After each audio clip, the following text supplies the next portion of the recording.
Minha vida se tornou insuportável. Apesar de tudo isso, ainda estou lúcido bastante para reconhecer minha terrível situação. A frase é um trecho da carta escrita em tom de despedida pelo poeta, letrista e filósofo Antônio Cícero. Aos 79 anos, diante do avanço progressivo do Alzheimer, Cícero tomou uma decisão: de viajar para a Suíça e encerrar a própria vida. Um ato médico conhecido como suicídio assistido. A técnica é diferente da eutanásia. No suicídio assistido, os médicos fornecem os medicamentos para o paciente, que administra a dosagem. Na eutanásia, são os médicos que aplicam os remédios, diante de um paciente inconsciente, mas com autorização da família. Os dois métodos são proibidos no Brasil. Por aqui, há quem defenda a mudança na lei, abrindo a possibilidade para que o Estado não interfira mais em uma decisão pessoal diante de longos tratamentos, doenças terminais ou distúrbios sem cura. É um debate que passa pela liberdade individual de cada um decidir sobre a própria vida, mas também sobre a própria morte. Na carta de despedida, Cícero foi direto, sem jamais perder a poesia. Espero ter vivido com dignidade e espero morrer com dignidade. O filósofo Epicuro já dizia, né? Já se vive uma vez, duas ninguém nasce. Ele não via com tristeza, mas como uma forma, inclusive, de afirmar o valor dessa única vida que a gente tem. Sexta-feira, 1º de novembro de 2024.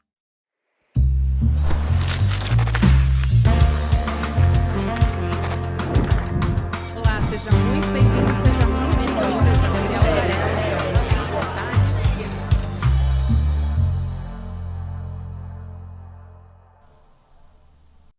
Varela, Olá, seja muito bem-vindo, seja muito bem-vinda. Eu sou a Gabriela Varela e esse é o Videocast em Detalhes, aqui de segunda a sexta-feira, sempre com uma convidada ou um convidado. A gente analisa uma temática, uma notícia importante do momento.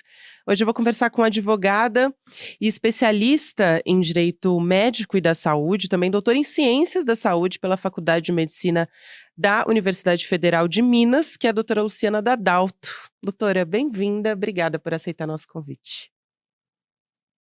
Eu que agradeço o convite, um prazer estar aqui com vocês. Prazer conversar contigo. Eu sou muito fã do seu trabalho e acho super importante a gente falar, né, sobre a opção, a escolha do Antônio Cícero, que era poeta, membro da Academia Brasileira de Letras, e ele optou por um suicídio assistido na Suíça, onde essa prática é legalizada, permitida. Então, para a gente começar, quando a notícia veio à tona, muita gente escreveu em grandes portais, a imprensa disse que o Antônio Cícero tinha optado por uma eutanásia. Então, aconteceram algumas manchetes, né? Enfim, não é a mesma coisa. Eu queria então, para a gente começar a conversa, explicar a diferença entre eutanásia, também suicídio assistido, e acho que vale a pena também falar sobre a ortotanásia, a diferença entre todas essas práticas. Tá.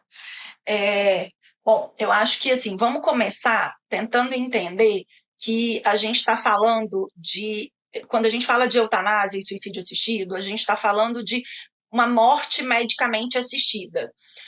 Ou seja, eu tenho um auxílio médico para abreviar a vida de uma pessoa que está gravemente doente. Existem duas formas de um médico auxiliar uma pessoa a abreviar a vida. A primeira forma, o médico injeta uma dose letal de um fármaco no corpo desse paciente, e essa forma é chamada de eutanásia. E a segunda forma, o médico prescreve uma dose letal de um fármaco e o próprio paciente se administra essa dose, seja bebendo, seja abrindo um escalpo de um medicamento que está na veia dele. Então, isso é o que a gente chama de suicídio assistido. Tanto o suicídio assistido quanto a eutanásia são tipos de morte medicamente assistida. A ortotanásia já, né, é uma outra coisa. A ortotanásia é quando a gente não interfere no curso natural de uma doença. A gente reconhece que as pessoas podem ficar gravemente doentes, a gente pode ter uma doença incurável e uma condição irreversível, e que cabe a nós, sistema de saúde, cuidar dessa pessoa para que ela tenha o máximo de sintoma controlado, tenha o mínimo de sofrimento possível, para que a morte aconteça no tempo certo, sem que a gente interfira nesse tempo, seja para abreviar, seja para prolongar essa vida. Eu acho interessante a gente explicar aqui como é que a Suíça virou esse país onde algumas pessoas, enfim, até algumas organizações fazem isso, né? Dão suporte a quem está buscando pelo suicídio assistido. E aí, claro, cada caso é um caso, mas não necessariamente precisa ser um sofrimento físico que esteja insuportável para esse paciente, né? Existem diversas interpretações e são interpretações que são recentes. Então, queria que você pudesse explicar aqui, doutora, porque até pouco tempo, pacientes só com doenças terminais, né, ou estágio avançado, podiam fazer esse procedimento. Como é que funciona hoje e por que as pessoas procuram especificamente a Suíça? O que acontece é que a gente tem diferentes países, né, com diferentes legislações. Então, os critérios de quem tem acesso a algum tipo de morte assistida vai depender da legislação de cada país e, a depender do país que estamos falando, da legislação de cada estado. O que acontece na Suíça, especificamente, a Suíça tem um dos modelos mais fáceis do mundo para pessoas que não moram no país, porque a Suíça é o único país que já legalizou algum tipo de morte assistida que permite estrangeiros não residentes no país a realizarem esse procedimento. Então, o que acontece na Suíça é um modelo, né, assim, completamente sui generis, diferente do que a gente tem em todos os lugares do mundo, porque além de receber estrangeiros ou de aceitar estrangeiros, a Suíça realiza esses procedimentos por meio ou intermediado por associações. Então, independente da pessoa ser suíça ou ser estrangeira, ela precisa procurar uma associação que vai fazer o auxílio desse procedimento. O que acontece, trazendo o caso do Antônio Cícero, então, para a gente tentar desenhar um pouco, a pessoa do país em que ela está, ela vai ela vai se inscrever na organização. Então, primeiro ela se inscreve como membro, aí ela informa a associação que ela quer se inscrever para o procedimento propriamente dito, envia inúmeros documentos, então as pessoas acham que é fácil, né, que é simples, e não é. Um monte de documento médico, documento pessoal, tudo isso traduzido, porque a gente está falando de um país, né, que fala um outro idioma, relatórios médicos que comprovem a doença ou a incurabilidade da condição, e também relatórios que comprovem que a pessoa tem condições de decidir, que ela tem capacidade decisória naquele momento. Depois que esses documentos são enviados, a organização faz uma análise documental e dá o que a gente chama, na verdade esse é o termo técnico, de luz verde, green light, que significa para a pessoa assim, olha, você cumpre os requisitos. Então, se você quiser, se você desejar, a gente pode marcar a sua, né, enfim, o seu procedimento. E aí, com essa data agendada, a pessoa sai do seu país e tem que chegar na Suíça com, no mínimo, 72 horas de antecedência ao procedimento agendado, porque essa pessoa tem que passar necessariamente por duas consultas médicas suíças, na Suíça, com 2 médicos diferentes, que vão atestar a capacidade decisória dessa pessoa. Então, é um procedimento complexo e absolutamente peculiar, né? Só a Suíça funciona dessa forma no mundo.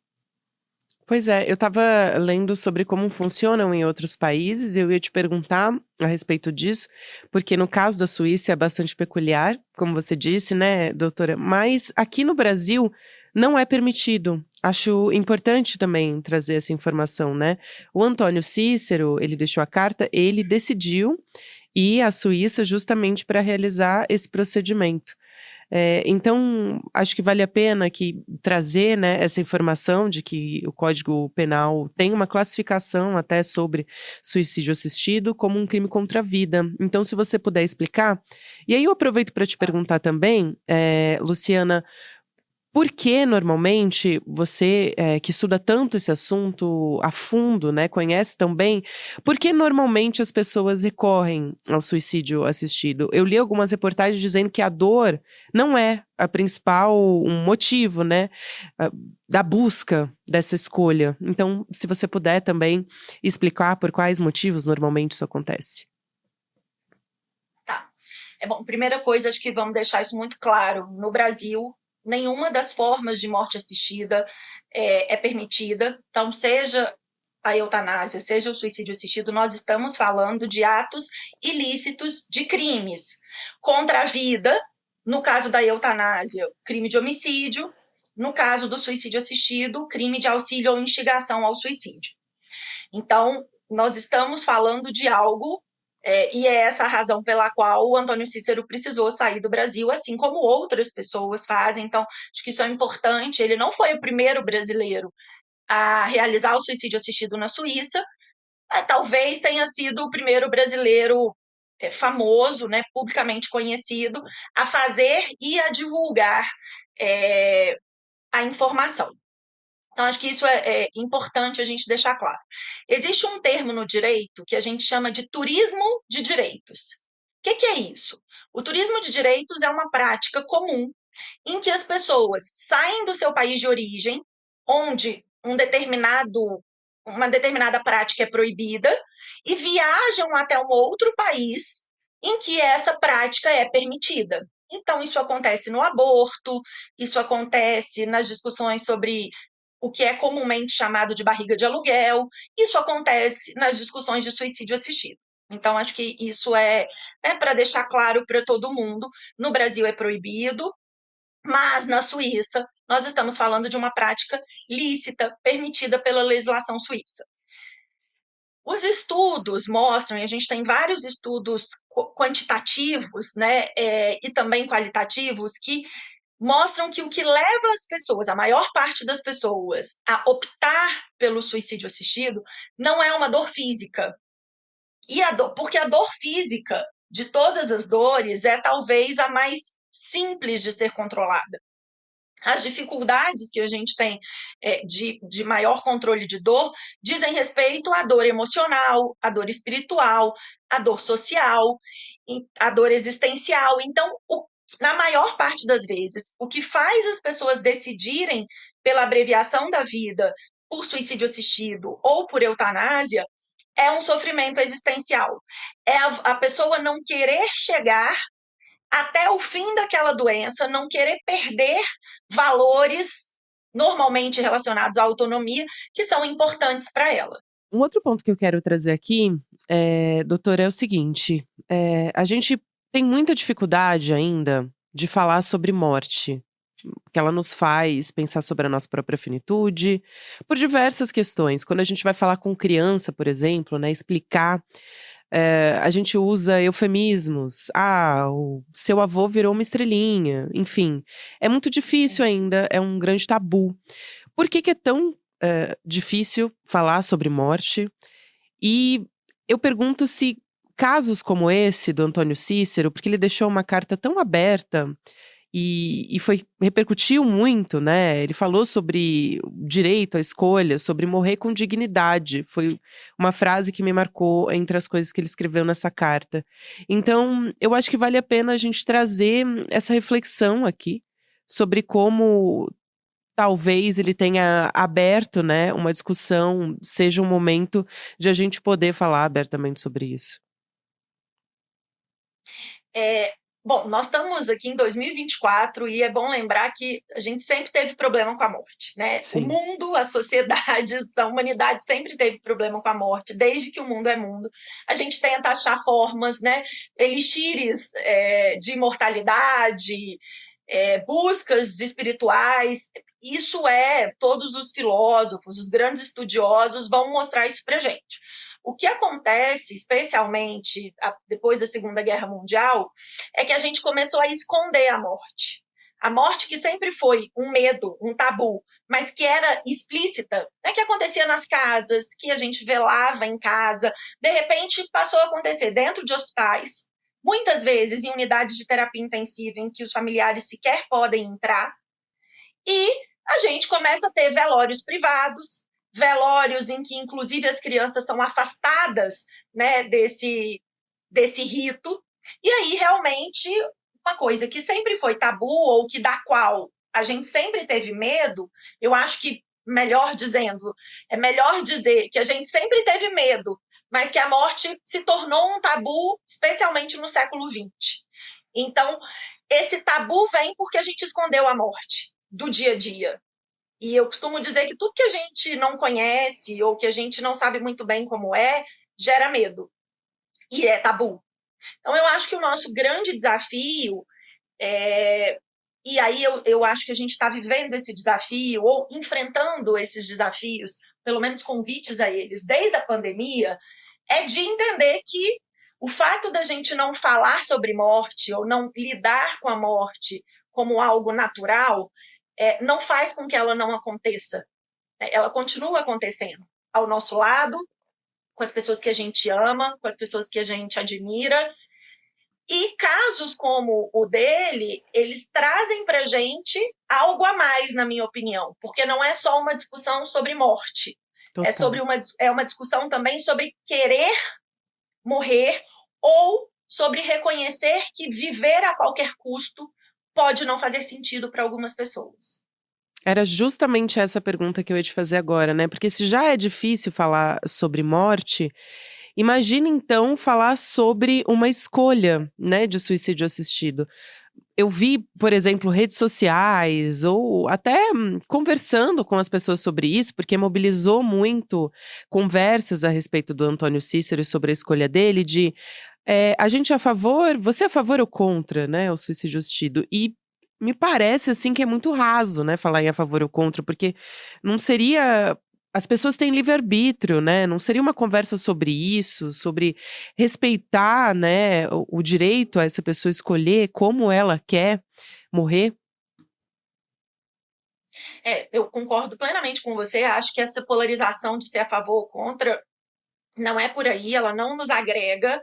Eu acho que a discussão é: queremos ou não queremos viver em uma sociedade que respeita o diferente, né? Uhum. Que respeita que as pessoas podem querer coisas diferentes umas das outras.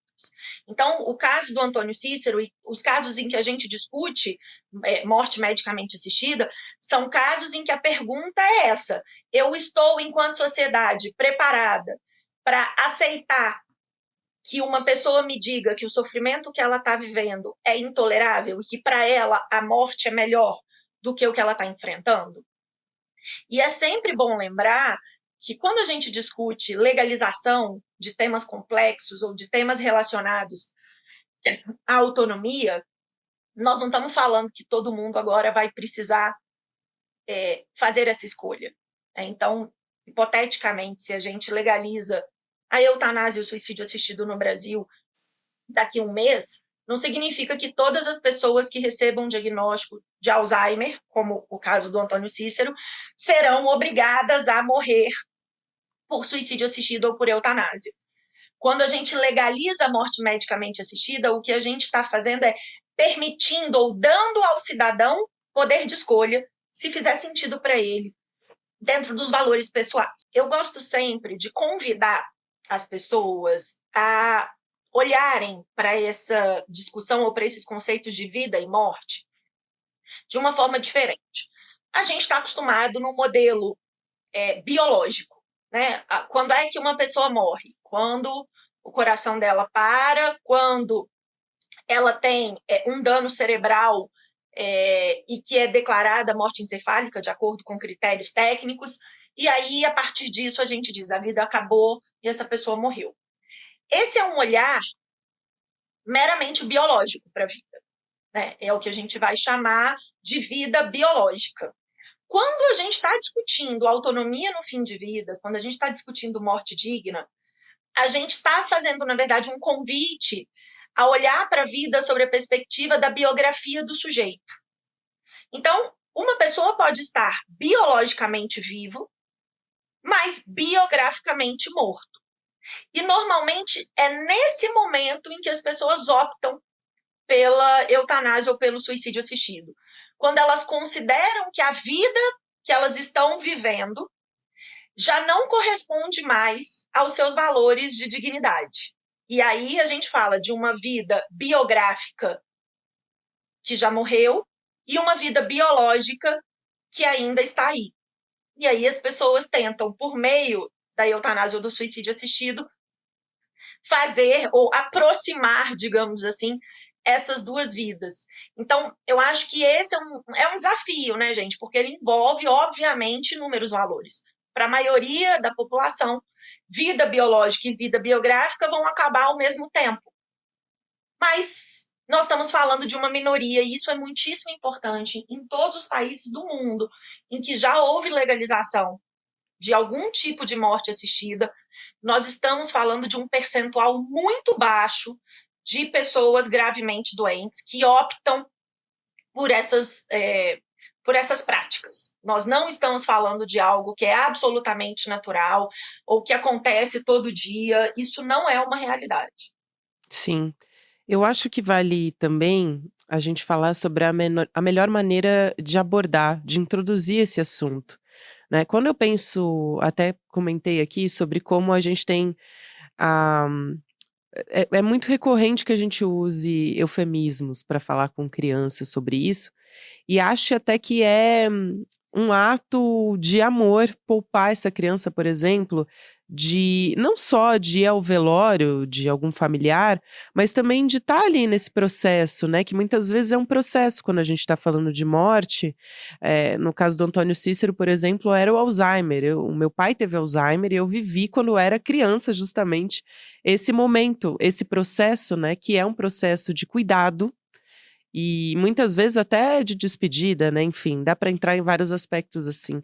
Mas quando, eu entro nisso, eu quero te perguntar qual é a melhor maneira da gente ter essa conversa com as pessoas? Porque eu tô aqui trazendo a criança, porque acho que é mais fácil da gente visualizar, mas acho que todo mundo, assim, muita gente, é difícil você encontrar alguém que tenha a facilidade até de falar sobre morte, ou de tocar nesse ponto, né, mesmo que a pessoa esteja doente: "Ah, eu não quero nem falar sobre isso, eu não quero pensar sobre isso", normalmente corta-se mesmo essa conversa. Então, qual a importância, como é que a gente introduz, Luciana, na vida das pessoas e por quê?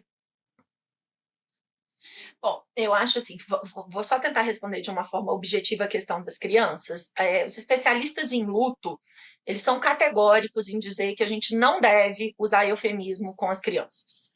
Essa história de virou estrelinha, enfim, tem inúmeras questões. Esse não é o melhor jeito, porque a gente acaba criando uma ilusão nessa criança. Então, o que acontece, e de novo, voltando para o que eu disse sobre essa morte que a gente escamoteou para dentro dos hospitais, é que a gente precisa começar a entender, enquanto sociedade mesmo, que a morte faz parte da vida. E esconder a morte não faz, ou não nos torna imortais. Então, e aí, trazendo, né, a pergunta mais ampla, eu acho que não tem uma fórmula mágica para dizer, então este é o jeito de fazer as pessoas conversarem sobre morte. E eu acho que a forma como a gente abre essa conversa depende de uma série de fatores. Eu costumo brincar que para muitas pessoas, talvez para a maioria das famílias brasileiras, é impossível ter uma conversa dessa no almoço de domingo. Mas às Nossa, vezes sim. a gente pode, né, assim, mas às vezes a gente pode ter uma conversa dessa a partir de um filme, né, que está passando na televisão ou que está no cinema, ou a partir da morte de alguém famoso. Porque olha o tanto de conversa sobre esse tema que a morte do Antônio Cícero não está trazendo para gente. Então, eu acho que essas coisas cotidianas, elas ajudam a abrir essas conversas. Porque é isso, é muito difícil do nada você falar, gente, então, vamos fazer uma reunião familiar para debatermos e conversarmos sobre a morte. Então, normalmente, essas conversas mais profundas sobre morte, na minha experiência, elas vão acontecer quando a gente tem um adoecimento longo na família, e aí um adoecimento que acaba, né, ou que faz ou chega na morte dessa pessoa, e aí a família inteira acaba precisando falar sobre esse tema, porque quando a gente está falando de um adoecimento longo, em algum momento a ficha cai, né? A ficha cai de que aquela pessoa está morrendo e algumas providências precisam ser tomadas, e a família começa a falar abertamente sobre o tema. E uma outra situação é nessas situações, digamos, públicas, seja por arte, livro, filme, música, ou pela morte de uma pessoa conhecida. Então, acho que quando os nossos ídolos morrem, e a gente vive aí um luto coletivo, essas conversas elas aparecem também com uma forma mais fácil. Acho que não tem uma fórmula mágica, mas cada vez mais acredito que esconder a morte debaixo do tapete certamente não é a nossa melhor solução.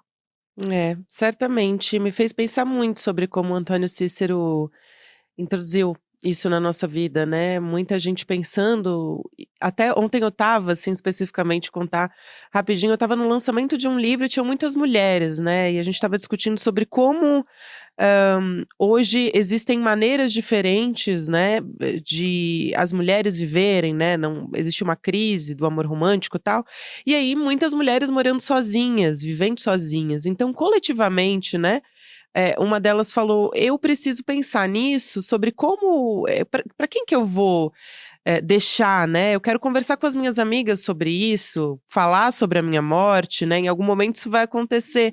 Então acho que a gente tá aos poucos, né, até começando a pensar sobre isso, e foi a partir da morte do Antônio Cícero que ela trouxe essa discussão com as amigas dela de: "Olha, eu queria falar sobre isso, queria falar sobre pra quem eu vou deixar as minhas coisas, como que eu quero morrer", enfim. Isso veio numa discussão a partir do Antônio Cícero, então me lembrou, você falou agora sobre como, né, a gente pode pegar casos do nosso cotidiano, porque é um assunto certamente, né, que no almoço de domingo ninguém quer tratar, mas como isso pode ser aberto, assim, para conversa na nossa vida. Luciana, é um prazer te receber aqui, te ouvir, obrigada. A Luciana é advogada, a Luciana Dadalto, advogada, especialista em direito médico e saúde, um prazer te receber e espero te receber numa próxima oportunidade de novo. Eu que agradeço, um prazer estar aqui com vocês conversando sobre esse tema tão sensível e obrigado por ter aberto esse espaço. Até mais. Obrigada a você que me acompanhou até aqui. O Em Detalhes vai ao ar sempre às 10h30 no YouTube. Para você também que prefere me acompanhar em podcast, a gente está disponível em qualquer momento do seu dia. Agora, você que está no YouTube fica com o Mercado Investimentos. Na sequência tem Rolê CL, 6 horas da noite, e CL Notícias, segunda edição. Obrigada, até a próxima. Nessa última quinta-feira, o ICL tocou centenas de milhares de corações, exibindo o documentário Conversas com Pepe Mujica. As pessoas saíram assim maravilhadas, inspiradas, tocadas por um filme extremamente sensível e com uma conversa que realmente faz a gente parar para pensar. Tem muita gente pedindo para poder assistir novamente o filme e muita gente que não conseguiu assistir, que está pedindo para a gente liberar o replay. O filme já está disponível na plataforma de membros do ICL, mas a gente resolveu liberar o replay por pouco tempo, mas para todo mundo ter aí uma segunda chance de assistir. Se deixe inspirar por essa mensagem tão importante. E no final, os presentes que a gente preparou para quem assistiu a estreia na quinta-feira, a gente vai oferecer para vocês também que estão assistindo aqui. Um abraço e bom filme!